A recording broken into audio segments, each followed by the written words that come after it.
I am a two-time candidate for state representative in Michigan, running in 2002 and again in 2014. Each time, I ran with liberty and the environment at the heart of the platform, aiming to create clean, green jobs for Michigan. I served as a United States Marine Corps officer in between the campaigns from 2008 to 2012.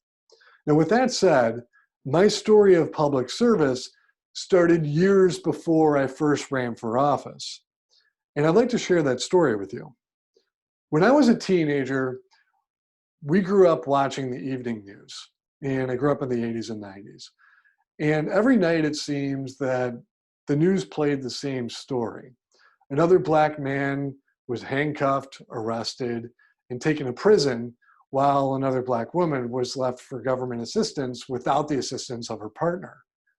Now, I asked my parents why this was, and they said, "We don't know, Joe, it's just the way this is." And again, at the time, it was during the 80s and 90s, and Detroit was stricken with the crack epidemic. Now, this just didn't sit right with me. To me, if this were happening, then somebody wanted it to happen, and they were making money off of it. And they were making money off of the sales of crack at the expense of people's livelihoods and their lives. And so that night, as I walked up the stairs to go to bed, I remember thinking, I'm going to fight this, and I'm going to fight for liberty. Now, at the time, I wasn't thinking I was going to fight for liberty. I wasn't familiar with the concept, but I was going to fight for this. And this was my cause worth fighting for, and it was my first and earliest exposure to injustice in America. Now, I knew that whoever had the money, I knew that money made the world go round, and that whoever had the money made the rules. And my parents reminded me of this quite often. As my dad would say, "As long as you live under our roof, Joe, you're going to live by our rules. When you live on your own, you can make your own decisions." That's my best my dad impersonation.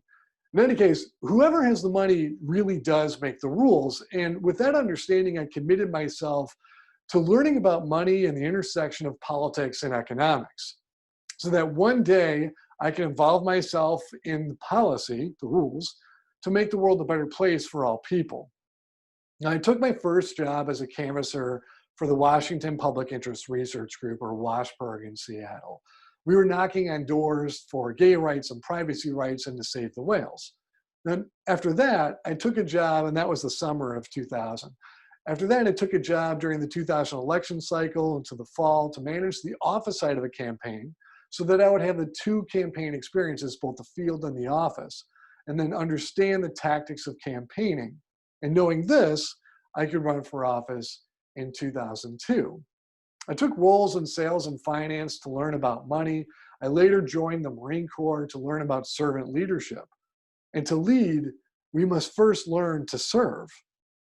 Now, following my time in service, I ran for State House again in 2014 to test the message of liberty within the Democratic Party. I didn't win the primary, but the message of liberty resonated, I could tell. And in 2015, I attended Babson College for my MBA of Sustainability and Entrepreneurship. My intention was to launch a company called Earth Loans, which was to create loans and investments for a healthy planet. Now, it was at this point, after I graduated, when I was raising money for Earth Loans, that I realized the extent to which our government would go to prevent this company from getting off the ground, to inhibit me and my ability to earn a living.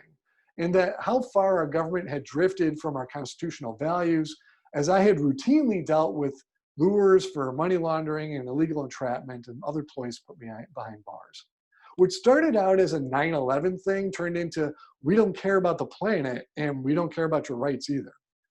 Now, they didn't care that I was trying to do the right thing for the planet. They were still going to do whatever they could to put me behind bars or worse. And keep in mind, I had never been charged with a crime, still to this day. At every stage of my life and my career has been in support of the objective to restore liberty in America for all people. And so you see, public service doesn't just start with winning office. For me, public service is a way of life. And for some others, they may never grasp the concept of public service even after winning elected office. Now, America is a nation founded upon the ideal of liberty and justice for all people, regardless of your background and without exception. Our founding fathers declared our liberty for all time through our Declaration of Independence, our Constitution, and our Bill of Rights, and it's our job to keep it. In America today, private corporations and the wealthy elite make the decisions to benefit themselves at our expense. After all, again, whoever has the money makes the rules.